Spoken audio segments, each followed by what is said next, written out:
Et si je te disais que la plus grande arme pour dominer, ce n'est pas la force brute, ni l'argent, ni même l'intelligence qu'on est à le grand jour? Non. La véritable arme, c'est l'ignorance feinte. Imagine cette scène.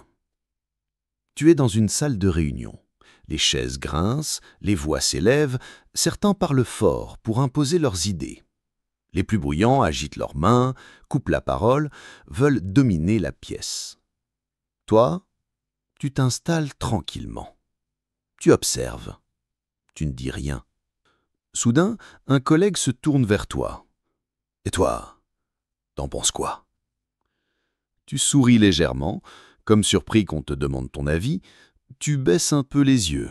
« Honnêtement, je suis pas sûr d'avoir tout compris. Tu peux me réexpliquer ?»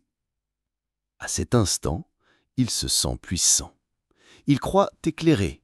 Mais ce qu'il ne sait pas, c'est qu'il vient de t'offrir deux choses précieuses. Du temps pour analyser ses arguments, un aperçu de son ego et donc de ses failles.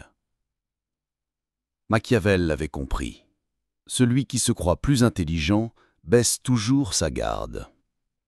La société adore les étoiles qui brillent, les projecteurs, les caméras, les applaudissements, mais chaque lumière attire aussi les prédateurs. Pense à un renard dans une forêt pleine de loups. Les loups chassent en meute, hurlent, dépensent leur énergie à dominer le territoire. Le renard, lui, reste invisible. Il s'aplatit dans l'herbe, il observe. Et quand les loups sont épuisés, repus, vulnérables, ils glissent entre les ombres et volent la proie. C'est ça, l'art de l'ombre. Rester hors des radars, laisser les autres s'user, attendre le moment où ils ne te voient pas venir. Exemple historique. En 1944, alors que les nazis s'attendent à un débarquement allié à Calais, les véritables troupes débarquent en Normandie. Pourquoi ? Parce que la lumière, l'attention ennemie, était ailleurs. Et ce déplacement stratégique, né de la discrétion et de la ruse, a changé l'histoire. L'orgueil est l'un des leviers les plus puissants et les plus dangereux pour celui qui en est prisonnier. Machiavel savait que les hommes ont besoin de croire qu'ils sont supérieurs. Et toi, si tu veux les manipuler, laisse-les croire ça. Scène fictive. Un dîner. 3 personnes discutent politique et économie. 2 se battent pour montrer qu'ils en savent plus que les autres. Toi, tu restes silencieux, hochant la tête, puis tu lances doucement « Je comprends pas bien, comment tu expliques ça ?» Et là, la magie opère. Ton interlocuteur se redresse. Il prend un ton professoral. Il parle. Et sans s'en rendre compte, il te livre ses opinions profondes, ses peurs, ses croyances, toutes ces informations que tu pourras utiliser plus tard. C'est comme au poker. Celui qui se croit imbattable joue de manière imprudente. Et toi, patient, tu ramasses le pot quand il réalise trop tard que la partie était truquée depuis le début. Le silence est une arme. Mais pas le silence de la peur. Le silence de celui qui voit tout, retient tout, prépare tout. Ce silence, c'est comme tendre un filet invisible. Chaque mot prononcé par les autres tombe dedans. Les bavards croient occuper l'espace, mais en réalité, ils se livrent. Imagine un maître d'échecs. Il ne bouge pas sa pièce dès que c'est son tour. Il prend son temps, ses yeux parcourent le plateau. Il anticipe non pas un coup, mais 5, 10, 15 coups à l'avance. Dans une réunion, c'est pareil. Tu notes mentalement chaque contradiction, chaque promesse que tu sais qu'ils ne tiendront pas, chaque regard qui trahit la peur ou l'envie. Et toi, tu te prépares, en silence. Certains noms traversent les siècles parce qu'ils ont compris cet art. César Borgia, fils du pape Alexandre VI, il aurait pu se contenter de son nom. Mais il savait que la lumière attire la haine. Alors, il restait humble, en apparence. Pendant que ses ennemis le croyaient inoffensif, il tissait une toile invisible. Et, quand il frappait, c'était trop tard. Les duchés tombaient, les alliances se rompaient, et lui restait intouchable. Cléopâtre, la légende l'a décrit comme une séductrice. Mais c'était une stratège redoutable. Elle savait feindre la dépendance envers César et Marc-Antoine, tout en consolidant son pouvoir dans l'ombre. Il la pensait faible. Ils étaient déjà sous son contrôle. À l'inverse, Charles le Téméraire, un duc flamboyant, sûr de sa force, aimant les démonstrations. En 1477, il tombe dans un piège à Nancy. Trop confiant, trop exposé, et c'en est fini. Machiavel aurait dit « Celui qui montre toutes ses cartes perd la partie. La patience, c'est de l'artillerie lourde, invisible. Celui qui se précipite se trahit. Celui qui attend finit par voir ses ennemis se trahir eux-mêmes. Pense à une dispute. Un crie, s'agite, perd ses moyens. L'autre écoute, prend note, et, quand le moment est venu, lance une seule phrase qui fait basculer toute la discussion. Riposter, mais pas avec un marteau, avec une aiguille. Pas besoin d'écraser publiquement ton ennemi. Parfois, un simple geste suffit à inverser l'équilibre des forces. Dans les arts martiaux, on enseigne à utiliser l'élan de l'adversaire contre lui. Tu l'attends, tu le laisses avancer, et au moment précis où il est le plus déséquilibré, tu le fais tomber avec un minimum d'effort. En politique, c'est pareil. Un mot, une révélation discrète, un changement subtil d'alliance, et tout s'écroule chez l'adversaire, pendant que toi, tu restes en retrait, presque invisible. Feindre l'ignorance ne veut pas dire être ignorant. C'est même l'inverse. Le masque est une couverture. Un espion ne se promène pas avec un badge marqué « agent secret ». Il se fond dans la foule. Il se fait oublier. Et c'est précisément pour ça qu'il est dangereux. Machiavel méprisait les esprits mous. Sous ton air perdu, tu dois être une lame polie, affûtée, prête à couper au bon moment. Quand les autres croient que tu es perdu, tu analyses. Quand ils pensent que tu es lent, tu prépares tes coups. Et quand ils croient t'avoir battu, tu as déjà gagné. Angela Merkel, au début, semblait terne, sans charisme éclatant. Et pourtant, elle a désarmé ses rivaux un à un, souvent avant qu'ils réalisent qu'ils étaient en danger. Vladimir Poutine, avant d'être l'homme fort que tout le monde connaît, était un agent discret du KGB. Il observait, écoutait, notait. Et le jour où il a émergé, personne ne l'avait vu venir. À l'inverse, regarde Bernard Tapie ou Nicolas Sarkozy, flamboyants, brillants, mais souvent trahis par leur propre lumière. Le monde est un théâtre. Et la plupart jouent pour être vus. Mais le vrai pouvoir, c'est de rester dans les coulisses. Machiavel disait « Les hommes se laissent toujours tromper par ce qu'ils veulent croire. Laisse-les croire, laisse-les te sous-estimer, laisse-les baisser leur garde. Et quand le moment viendra, frappe. Parce que le vrai pouvoir, c'est celui qu'on ne voit pas venir. » Machiavel avait un avertissement. Le masque ne doit jamais être complet. Pourquoi ? Parce qu'un masque trop parfait finit par éveiller la suspicion. Si tu parais trop inoffensif, certains chercheront à te tester, à pousser tes limites pour voir si tu es réellement aussi faible que tu le sembles. C'est là qu'entre en jeu l'éclat contrôlé. Ce n'est pas une démonstration de force, c'est une étincelle, brève mais précise, qui rappelle aux autres que tu n'es pas sans défense. Exemple, un collègue arrogant te provoque devant tout le monde. Tu ne réponds pas tout de suite, tu le laisses s'enfoncer.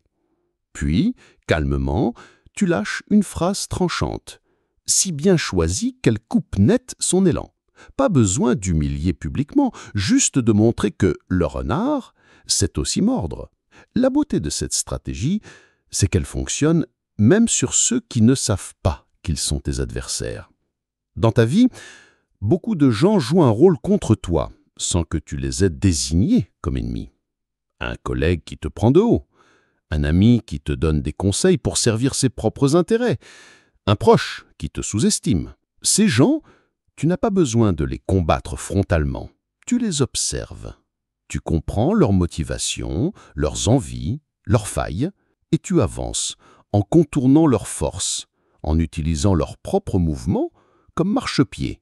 C'est une guerre, mais une guerre sans drapeau, sans déclaration, sans bataille ouverte. Leurs armes, c'est leur orgueil. Ton bouclier, c'est leur aveuglement. Cette approche n'est pas un coup de génie ponctuel. C'est une discipline, un entraînement, une manière d'être. Chaque jour, tu peux t'exercer. Dans une conversation, parlez moins que les autres. Posez des questions simples, mais qui poussent l'autre à se dévoiler. Observer les incohérences entre ce que les gens disent et ce qu'ils font. Tester discrètement le moment où il faut montrer juste assez de ta force. Petit à petit, ça devient naturel. Tu n'es plus obligé de jouer l'ignorance parce que tu l'incarnes avec justesse. Un mélange calculé de retrait et de précision. Et là, tu deviens exactement ce que Machiavel décrivait. Un renard invisible, un lion invisible, un maître du jeu que personne ne voit venir. Machiavel savait que les gens ne jugent pas avec leur esprit, mais avec leurs yeux. Et leurs yeux voient ce qu'ils veulent voir. Si tu veux dominer sans être vu, tu dois devenir leur projection. Face à un orgueilleux, tu joues l'élève admiratif. Face à un protecteur, tu deviens la personne qui a besoin d'aide. Face à un rival, tu te présentes comme hors compétition. Ce miroir déformant a un but simple. Tu ne leur montres jamais ton vrai visage. Tu leur donnes exactement le reflet qui leur convient pour qu'ils se sentent en sécurité. Et pendant qu'ils admirent ce reflet, ils ne remarquent pas que tu bouges déjà les pièces sur l'échiquier.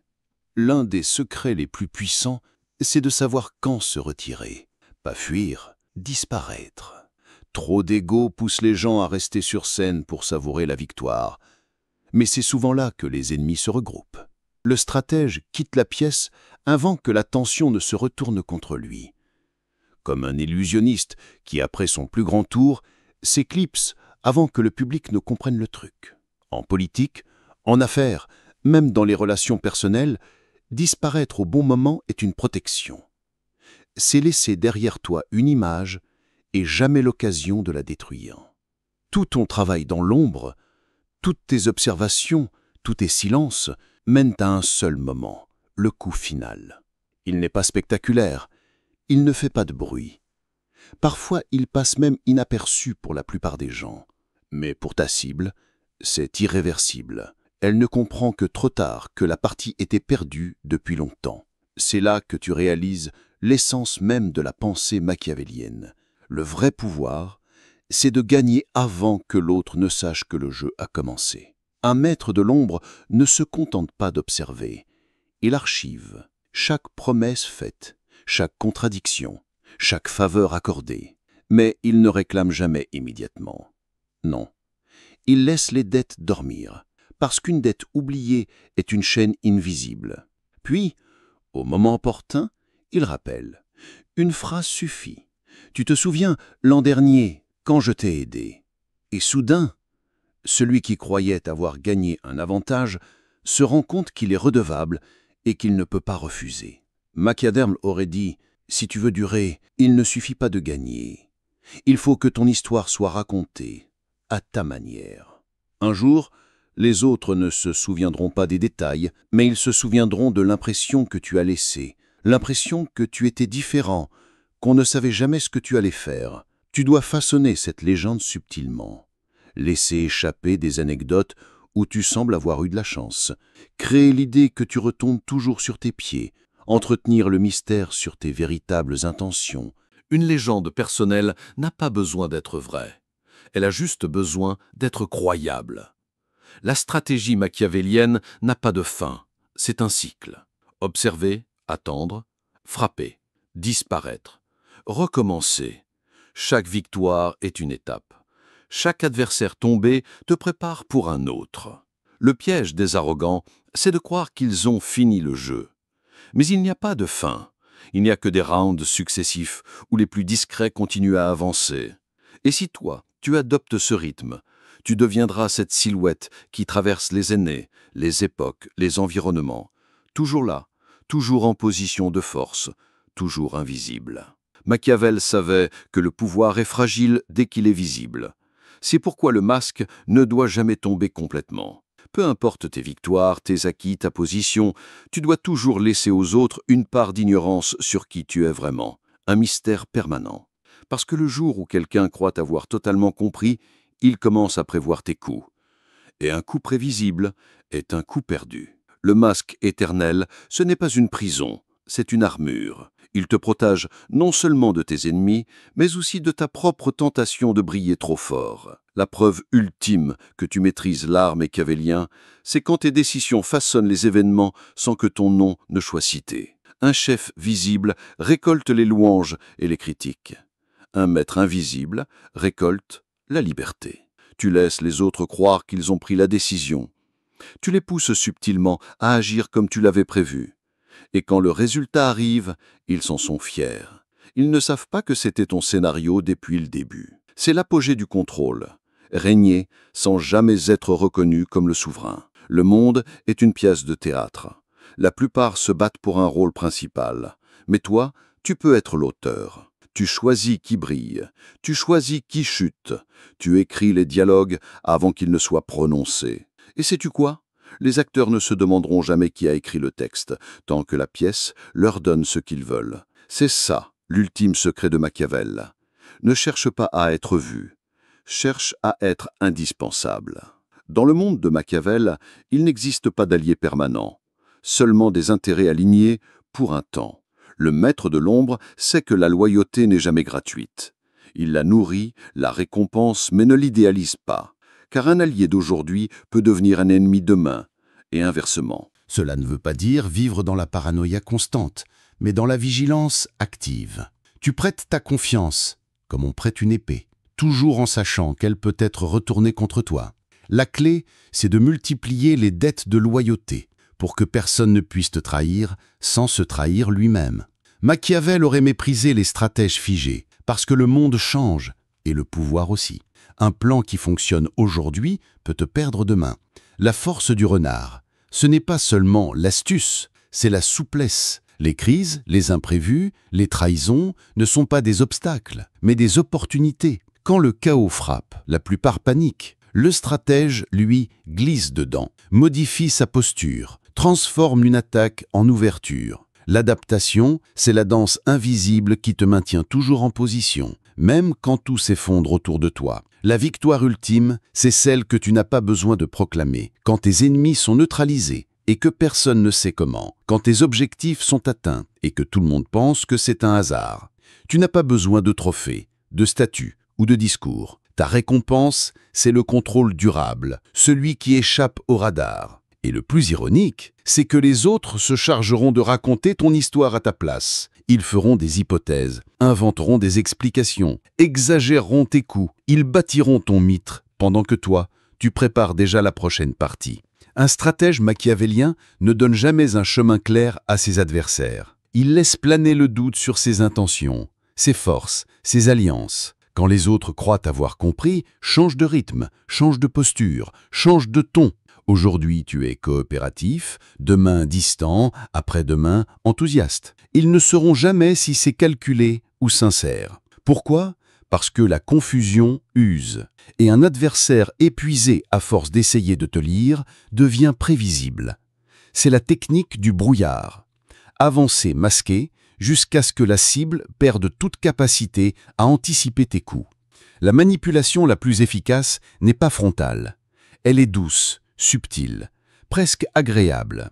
Dans la conversation, ça veut dire commencer par flatter l'ego.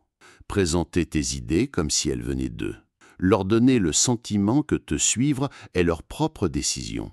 Ainsi, ils t'ouvrent la porte en te remerciant de les avoir conduits là où tu voulais qu'ils aillent depuis le début. Le summum du pouvoir, c'est quand il perdure même en ton absence. Quand ceux qui restent continuent à suivre les règles que tu as imposées, parfois sans même s'en rendre compte.